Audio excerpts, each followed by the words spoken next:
जी, तो ये हमारी पहले लेक्चर का पार्ट 2 है। और इससे पहले हमने इंट्रोडक्शन पे बात कर ली है। इंट्रोडक्शन पे बात कर लेने के बाद हम अपने पहले फिलोसफर पे बात कर रहे हैं, यानी प्लेटो पे बात कर रहे हैं। अच्छा भाई, प्लेटो को जब हम डिस्कस करते हैं तो प्लेटो को डिस्कस करने से पहले हमें कुछ बातों को मद्देनजर रखना है। उन कुछ बातों में पहली बात तो ये है कि प्लेटो के आने से पहले, या फिर हम कह देते हैं सोक्रेट्स के आने से पहले, पूरी फिलॉसफी एक अलग ही चीज थी। एक अलग ही बहस में लोग पड़े हुए थे। इससे पहले ये कहा जाता था भाई दुनिया किस मटेरियल से बनी है।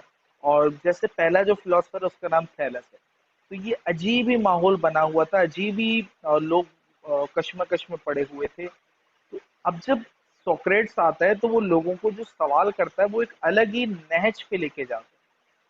और देन उसके बाद, उसके इंतकाल के बाद, फिर जब प्लेटो जब आता है तो प्लेटो भी अपने तरीके से, अपने तौर पे लोगों को एक नए नहज पे लेके जाता है। वो एक अलग उसको डायनामिक देता है, एक अलग डायरेक्शन देता है, एक अलग अप्रोच देता है। तो सबसे पहले तो बेटा आपने यही लिखना है कि अच्छा यहाँ पे इसकी जो पैदाइश की डेट, अच्छा बेटा एक चीज पे गौर कीजिएगा कि इसकी पैदाइश की डेट ये है और इसके इंतकाल की, मरने की डेट ये है। अच्छा, ये वाली डेट में भी फर्क है। आप देख रही होंगी कि यहाँ पे उल्टा चल रहा है, यानी 427 में वो पैदा होता है और इसी तरह 347 में मरता है, यानी 327। अच्छा, ये 427 है, 29 नहीं है, सही है। इसको जरा यहाँ पे गलत देखा, आप करेक्ट कर लीजिएगा। तो ये 427 में पैदा हो रहा है और 347 में मर रहा है, ये तो उल्टा हिसाब किताब हो गया। होना तो ये चाहिए था 300 में पैदा होता, 400 में मरता। लेकिन बेटा इसके साथ ये जो आप देख रही है ना, काफ में, देखें यहाँ पे इंग्लिश वाले नोट्स में देखें, काफ में की जगह लिखा है BC। अच्छा भाई, ये क्या चीज होती है? जब हम हिस्ट्री की बात कर रहे होते हैं तो बेटा हिस्ट्री में हमारे पास एक अलग पैरामीटर होते हैं। जैसे फॉर एग्जाम्पल, जब हम हिस्ट्री की बात करते हैं तो हिस्ट्री में हमारे पास जैसे AD आता है। वेरी गुड बेटा। मैं जरा इसलिए समझा रहा हूँ ताकि बाद में भी रिकॉर्डिंग कोई और देखे तो वो भी जरा समझ सके। देखिए हमारे पास मुख्तलिफ, जैसे फॉर एग्जाम्पल, मैं लिख के कोशिश करता हूँ, लिख के बता सकूँ।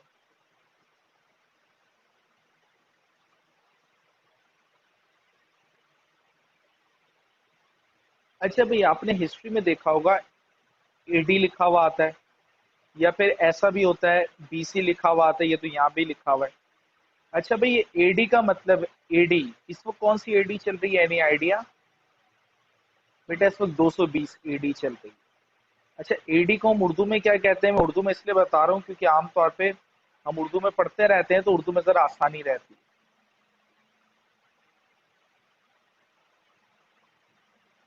ईसवी हम AD को उर्दू में कहते हैं।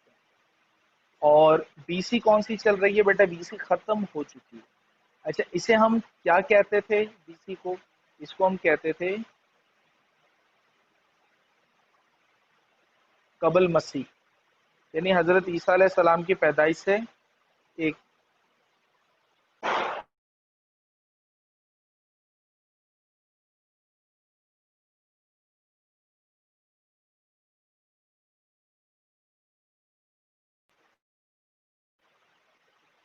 जी, इसे कबल मसीह कहा जाता था। एक और भी हमारे पास चीज है जिसको हम कहते हैं हिजरा। अच्छा, हिजरा को हम उर्दू में कहते हैं हिजरी। अच्छा भाई, ये तीनों चीजें अलग अलग क्यों हैं, ये क्या है? अच्छा बेटा, सबसे पहले जो पैरामीटर चलता था तारीख का, वो चलता था BC। इसको हम बिफोर क्रिस्ट भी कहते हैं, यानी हजरत ईसा अलैहि सलाम से, हजरत ईसा अलैहि सलाम की पैदाइश से पहले। हजरत ईसा अलैहि सलाम पैदा हुए, उनकी पैदाइश से पहले। तो अगर इस क्राइटेरिया पे जाएं, ये चीजें तो समझ आ गई आपको। इस क्राइटेरिया पे जाएं तो हमें पता चलता है कि ये हजरत ईसा अलैहि सलाम की पैदाइश से 427 साल पहले पैदा हुआ था। क्लियर है?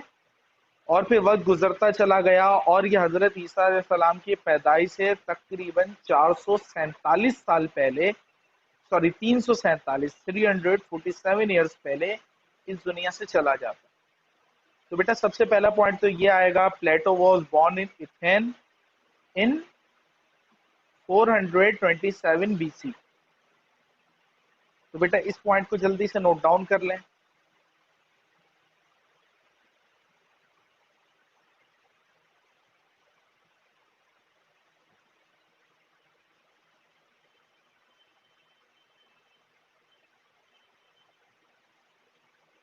अच्छा बेटा, इसके बाद दूसरा सवाल ये है, दूसरा पॉइंट ये है कि ये तकरीबन ऑलमोस्ट 8 ईयर तक ये रहा मौजूद है।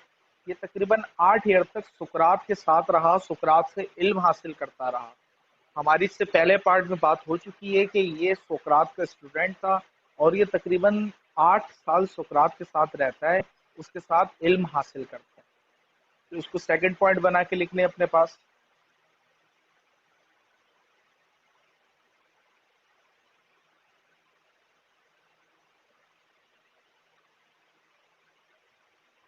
बेटा तीसरा पॉइंट अपने पास लिख लें कि 399 में यानी 399 BC में सोक्रात को, जो सॉरी सोक्रेट्स था उसको डेथ पेनल्टी हुई थी, यानी उसे सजाए मौत हुई थी।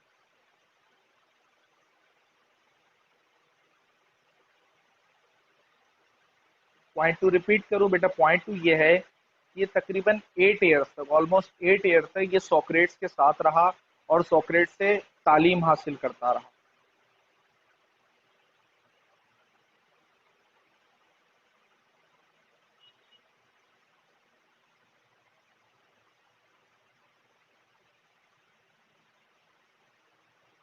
बेटा ये सन जो है ना, ये एयर्स जो मैं बता रहा हूँ, उनको बहुत गौर से आपने याद रखना है, बहुत गौर से सुनना है।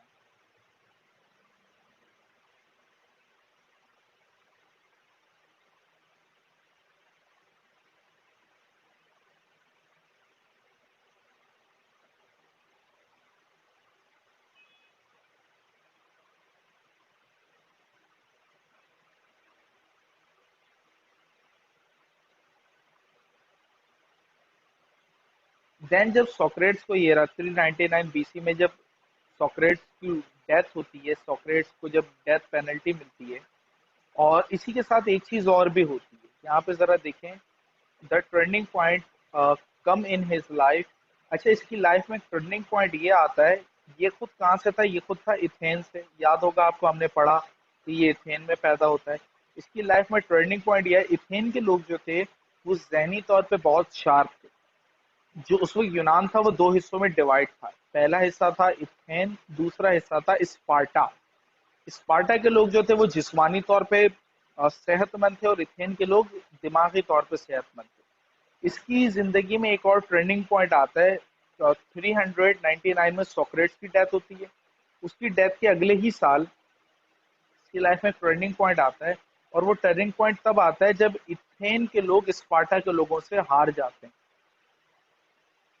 अब जब ये होता है तो वो जमहूरियत से, या उस दौर का जो सिस्टम था, यहाँ पे वर्ड डेमोक्रेसी लिखा हुआ है लेकिन ये डेमोक्रेसी से मुराद उस दौर का जो निज़ाम था, उस निज़ाम से ये वैसे भी तंग था, और प्लस प्लेटो की, सॉरी, सोक्रेट्स की डेथ के बाद ये और ज्यादा तंग हो गया था।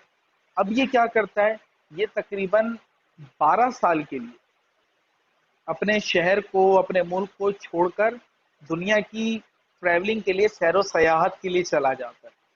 तकरीबन 12 ईयर्स तक ये रहा, 12 ईयर्स तक ये सयाहत करता है, जहाँ पे ये पर्शिया, यानी उस वक्त का जो पर्शियन एम्पायर था, वहाँ का विजिट करता है।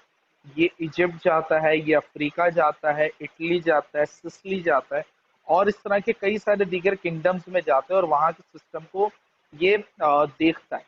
और यहाँ तक आए कि ये तकरीबन 500 के करीब छोटी बड़ी रियासतों में जाता है, अबाउट 500, यानी तकरीबन 500 छोटी बड़ी रियासतों में जाता है, और वहां पे जाके ये वहां के सिस्टम को स्टडी करता है, वहां के सिस्टम को देखता है।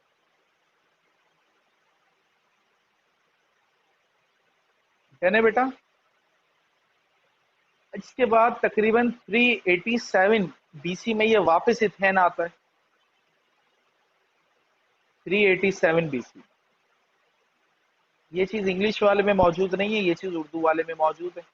मैं इसीलिए आपको दोनों हैंड आउट दूंगा ताकि आप सुकून से इन पॉइंट्स को टैली भी कर सको। 387 BC में ये अगेन इथेन आता है, और देन ये इथेन आने के बाद अपनी वेल नॉन अकेडमी की बुनियाद रखता है। अकेडमी ही नाम लिखेंगे क्योंकि इंग्लिश में इसका नाम लाइसम है, LYCEUM। लाइसम है, लाइसम के ट्रांसलेशन अगर हम करें ग्रीक वर्ड से तो अकेडमी ही बनती है।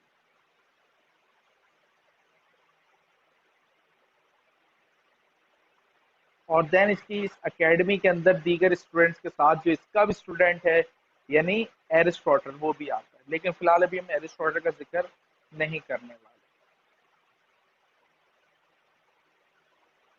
जी, यहाँ तक हमारी बात हो गई। और इसके बाद अफलातून जो क्या कह सकते हैं उसे, इसने अपने लिए जो इल्म हासिल किया या जो सब्जेक्ट मुंतखब किए थे अपने आप को शार्प करने के, या उसको जो सोक्रेट से सिखाए थे, उनमें फिलॉसफी था। ये भी बेटा पॉइंट बना के लिखें। इसको फिलॉसफी में बहुत ज़्यादा इंटरेस्ट था, मैथ्स में इंटरेस्ट था, म्यूजिक, म्यूजिक के बाद पोइट्री कह लो या पोइट्री और लिटरेचर दोनों स्लैश लगा के लिटरेचर। अच्छा, लिटरेचर ये दूसरी तरह का है क्योंकि बाद में हम थोड़ी देर के बाद पढ़ेंगे ये लिटरेचर को बैंड लगाने का क्या आता है, तो ये लिटरेचर अलग है, वो उस वक्त जो लिटरेचर होगा वो अलग होगा, तो अभी से मैं क्लियर कर रहा हूँ। इसके बाद देन खिताबत। खिताबत यानी अ, इसको मुझे जहन में नहीं आ रहा इसके लिए क्या वर्ड यूज होता है, बहरहाल खिताबत। और जिमनास्टिक, जिमनास्टिक या फिर आप जिमनास्टिक इसे कहेंगे, हम एक्सरसाइज कह लो, ये जिमनास्टिक सही वर्ड है। इससे बहुत ज़्यादा लगाव था और ये अपनी जवानी के दौर में 3 जंगें भी लड़ चुका क्योंकि उस दौर में जंगें बहुत ज़्यादा आम थी। अच्छा भाई, इसके बाद अगला पॉइंट और बहुत ज़्यादा इंपॉर्टेंट पॉइंट,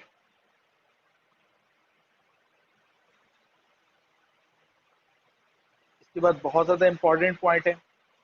जब हम प्लेटो की बात करते हैं तो प्लेटो की हमें कई सारी किताबें मिलती हैं, कई सारी किताबें इसमें लिखी हैं। उन किताबों में जो सबसे इम्पोर्टेंट नाम जो है वो अल जमूरिया यानी दी रिपब्लिका है। ये रहा, ये वाला नाम यहाँ पे भी लिखा हुआ है, दी रिपब्लिक। एक्चुअली इसका नाम दी रिपब्लिका है, तो पहली किताब इसकी दी रिपब्लिका है। नंबर 1 पे लिखें the Republic. Number 2 the Apology. Then इसके बाद हम इंग्लिश में से नहीं, हम उर्दू में से और नाम कॉपी कर रहे हैं। तीसरा नाम लिखें द पॉलिटिक्स। और चौथा नाम दी लॉज।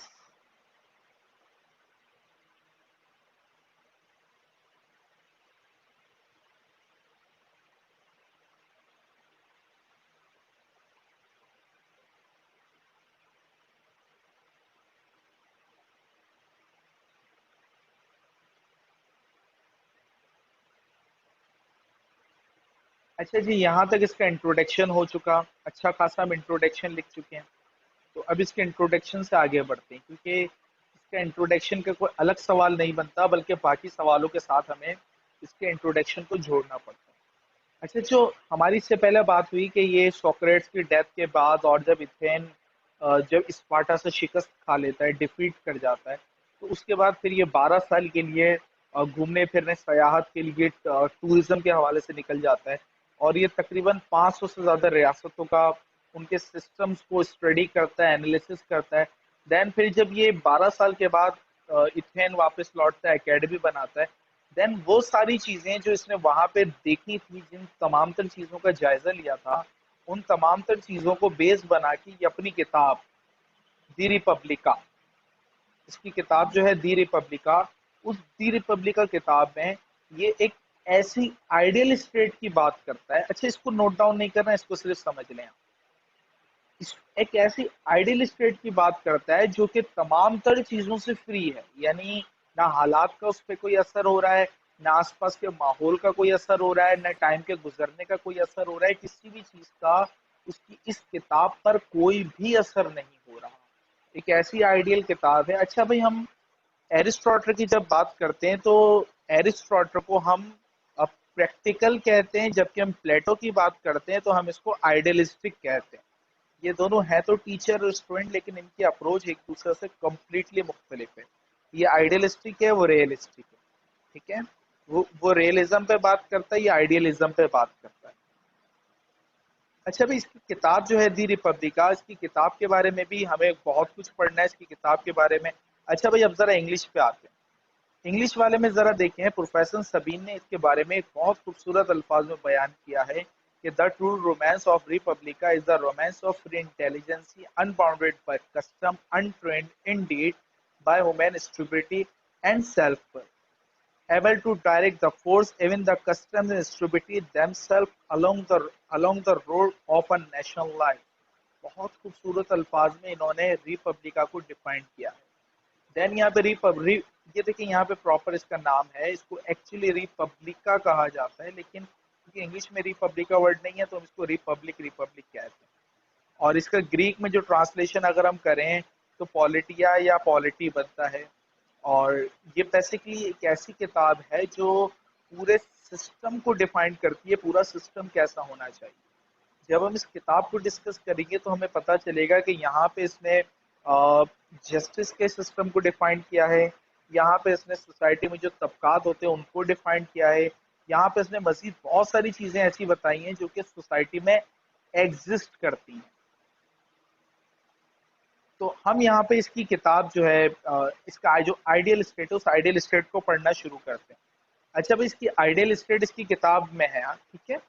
तो अब इसकी आइडियल स्टेट को जरा सा पढ़ना शुरू करते हैं, कल फिर हम ये पढ़ेंगे क्योंकि ये एक बार में समझ आने वाली चीज नहीं है। एक चीज जरा गौर कीजिएगा जो कि एमसीक्यूज में भी पूछा जा सकता है कि प्लेटो का जितना भी कॉन्सेप्ट है ना, इसे हम यूटोपिया कहते हैं।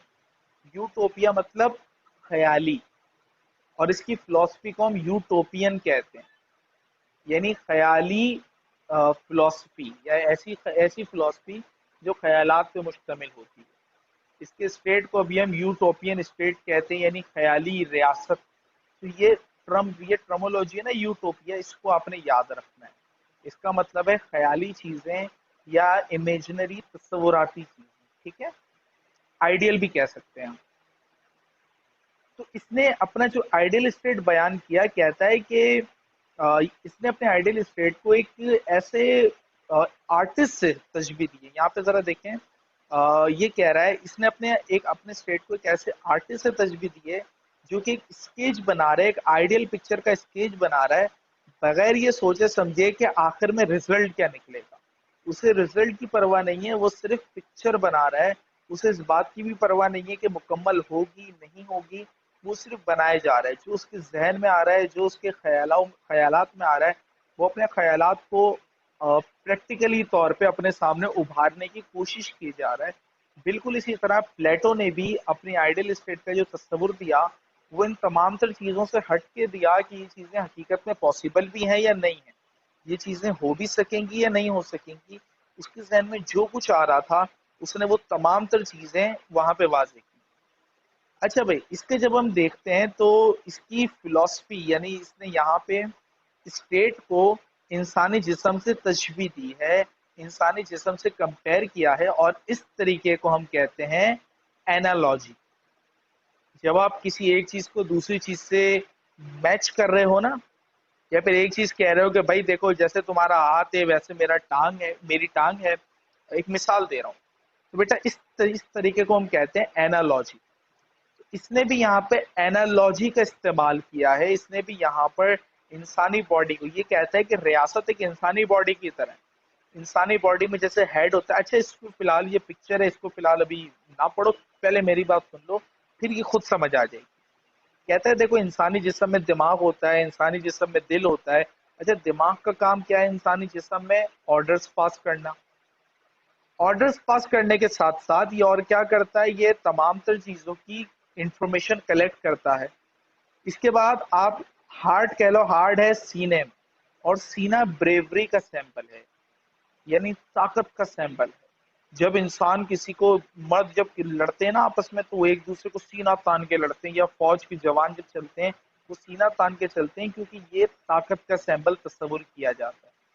और इंसान के जिस्म में एक ऐसा भी चीज है जो उसे कमजोर बनाती है, वो है पेट, यानी भूख कह लो आप। उसकी ख्वाहिशात कह लो, वो ख्वाहिशात के हाथों ही गिरफ्तार होते हैं, और ख्वाहिशात ही वो चीज़ है जो इंसान को चोरी करने तक पे मजबूर करती है। वो कहता है यही चीज़ जो इंसान में है, यही चीज़ एक स्टेट में भी होती है। अब यहाँ पे वो बयान कर रहे हैं, कहते हैं जरा गौर करें, जैसे इंसानी जहन में दिमाग है, क्या करता है, ऑर्डर करता है। और इंसानी जहन में, अच्छा स्टेट को यहाँ पे डिनोट कर रहा है, यहाँ पे देखें, अब इस पे देखें जरा, इंसानी जहन में ब्रेन है, और यहाँ पे कहता है स्टेट का ब्रेन कौन है, फिलोसफर्स हैं, थिंकर हैं और रूलर है। क्यों कहता है, क्योंकि ये रीजन करते हैं और इनके पास नॉलेज है। Got it. इंसानी जहन में जैसे ब्रेन है, तो इसकी स्टेट में फिलोसफर्स हैं, थिंकर हैं, रूलर्स हैं। वो क्यों है, क्योंकि वो रीजनिंग करते हैं और उनके पास नॉलेज है। जैसे इंसानी जिस्म में चेस्ट है, दिल यहाँ पे वैसे लिखा है, वैसे ही चेस्ट है। तो जिस तरह इंसानी जिस्म में चेस्ट है, ताकत का सैंबल है, इसकी स्टेट में सोल्जर्स और आर्मी ऑफिसर्स ताकत का सैंबल है। क्यों, क्योंकि उनमें करेज है और उनमें स्पिरिट मौजूद है। इसके बाद जैसे इंसानी जिस्म में बैली यानी पेट मौजूद है, और इंसान को कुछ भी करने पे, इवन चोरी करने पे मजबूर करता है, और यही इंसान को कमजोर भी बनाता है। कहता है कि स्टेट में ऐसे लेबर होते हैं, एग्रीकल्चरलिस्ट होते हैं, इंडस्ट्रियलिस्ट, यानी आसान अल्फाज में फिलोसफर्स और सोल्जर्स। फिलोसफर से मुराद यहाँ पे हुक्मरान तबका, उनको, और उस सोल्जर्स को हटा के बाकी सारे लोगों को, चाहे वो मजदूर हो, चाहे वो बिजनेसमैन हो, चाहे वो एग्रीकल्चर से बिलोंग करता हो, किसान हो, चाहे वो इंडस्ट्री से बिलोंग करता हो, तमाम तर बंदों को ये उठा के एक ही क्लास में डाल देता है। एक दफा फिर हम यही चीज जरा उर्दू में भी देख लेते हैं। हाँ भाई, तो ये देखें, यहाँ पे मुमासलत करता है, एनालॉजी की बुनियाद पे मुमासलत करता है। पहला जो है वो रीजनिंग और नॉलेज है, दूसरा स्पिरिट यानी करेज के उस पे कहता है, तीसरा ख्वाहिशात की बेस पे कहता है।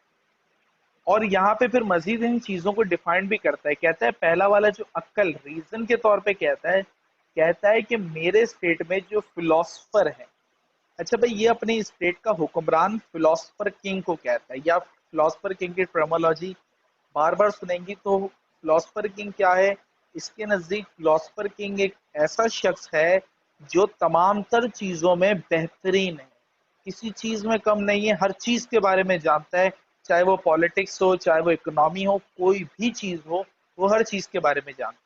और वो इतना कैसे जानता है, हम जब इसका एजुकेशन सिस्टम पढ़ेंगे तब हमें अंदाजा हो जाएगा वो इतना कैसे जानता है।